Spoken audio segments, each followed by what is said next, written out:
O doce cárcere do prazer. Há uma prisão da qual ninguém fala, mas todos vivem dentro dela. Uma prisão invisível, construída com estímulos, recompensas e pequenos instantes de euforia. Acreditamos que somos livres, porque podemos escolher o que nos dá prazer. Mas será que essa liberdade é real? Ou apenas uma ilusão habilmente desenhada pela mente? O prazer, em sua forma mais sutil, promete conforto, mas cobra presença. Promete alívio, mas nos rouba profundidade. Ele é o antídoto e o veneno. É a anestesia doce que nos impede de sentir a dor e, ao mesmo tempo, a própria vida. Schopenhauer dizia que o ser humano é escravo da vontade. Ele deseja, sofre, satisfaz o desejo e logo volta a desejar novamente. É um ciclo sem fim, uma engrenagem que nunca descansa. E nós, modernos, nos tornamos as máquinas perfeitas dessa engrenagem. As redes sociais, as pequenas vitórias diárias, o consumo, o sexo, a aprovação. Tudo é prazer rápido. Tudo é dopamina. Mas no fim do dia, quando o silêncio chega, o vazio nos observa de volta. E talvez essa seja a pergunta que deveríamos fazer há muito tempo. Estamos realmente buscando prazer? Ou apenas tentando anestesiar o vazio que carregamos dentro? O prazer como disfarce da dor. Nietzsche disse que o prazer é apenas a pausa entre dois sofrimentos. E talvez, por trás de cada risada, de cada conquista, de cada vício moderno, exista apenas uma tentativa desesperada de silenciar uma dor que não sabemos nomear. A mente moderna se perdeu na confusão entre estímulo e sentido.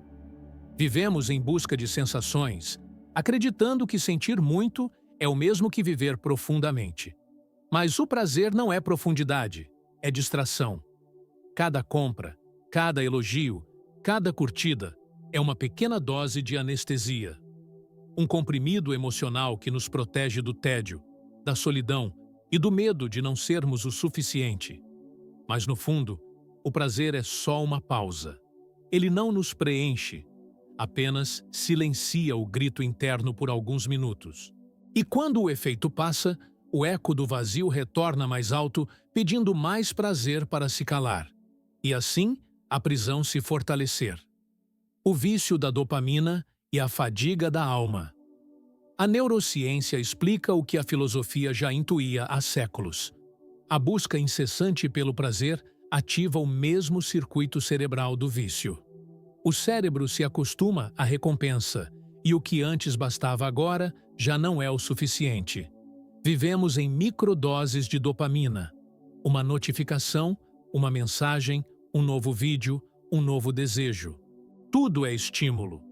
Tudo é consumo. Gabor Maté escreveu que o vício é, na verdade, uma fuga de si mesmo. E talvez seja isso. Não buscamos prazer porque queremos sentir mais. Buscamos prazer porque temos medo de sentir o que realmente está dentro. Hoje, a felicidade é um algoritmo. Medida em números, visualizações, likes e conquistas. O prazer virou performance. E quanto mais corremos atrás dele, mais nos afastamos de nós mesmos. A fadiga que sentimos não é do corpo, é da alma. A exaustão de viver em um mundo onde tudo estimula, mas nada toca verdadeiramente. A sociedade da distração. Vivemos no teatro da distração, onde todos fingem liberdade, mas seguem o mesmo roteiro invisível. Sartre dizia que estamos condenados à liberdade. Mas talvez a verdadeira condenação seja não saber o que fazer com ela. A sociedade moderna transformou o prazer em mercadoria e a distração em virtude. O estímulo constante impede o vazio de gritar, e o silêncio virou ameaça. Vivemos conectados o tempo todo, mas cada vez mais desconectados de nós mesmos. Chamamos isso de evolução, mas é apenas fuga. Nunca fomos tão livres e tão escravos ao mesmo tempo.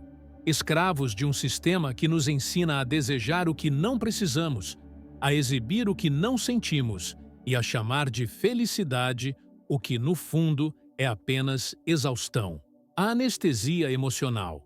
Quando o sentir se torna insuportável, o prazer imediato nos protege da dor, mas também nos rouba a capacidade de sentir. E quando não sentimos mais a dor, perdemos também o acesso à profundidade.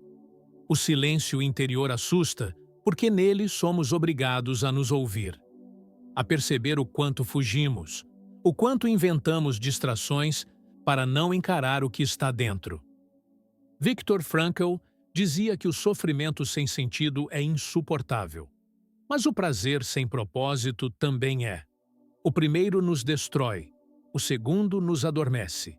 Estamos tão acostumados a anestesiar o sentir que esquecemos o valor da presença. O prazer é o ruído constante que impede o ser de se escutar. E quando o ser não se escuta, ele se perde. O vazio como consequência do excesso. Quanto mais buscamos prazer, menos capazes nos tornamos de sentir prazer. O excesso mata o encanto. Vivemos saturados de estímulos. Nada é suficiente. O novo se torna velho em segundos, e a alma, exausta, começa a se apagar. Jung dizia que o homem que evita o sofrimento evita também a transformação. Ao tentar fugir da dor, matamos o sentido. O prazer repetido se torna rotina, e o que antes era sublime se transforma em ruína. A vida perde a textura, a presença perde o brilho. E sem perceber, começamos a existir em modo automático.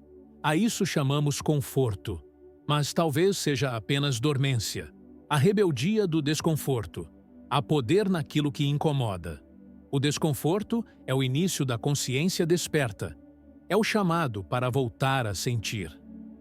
Camus dizia que abraçar o absurdo é o primeiro passo da lucidez. E talvez o desconforto seja o portal mais puro para essa lucidez. Escolher o desconforto é o novo ato de liberdade. É recusar a anestesia. É aceitar o silêncio como caminho. É olhar para dentro e dizer: eu aguento sentir. Só quem suporta o frio é capaz de enxergar o fogo real. Só quem se permite o vazio descobre o que é presença. Prazer consciente. O renascimento pela lucidez. O prazer não é o inimigo. O inimigo é o uso inconsciente que fazemos dele. Quando compreendido, o prazer deixa de ser prisão e se torna celebração.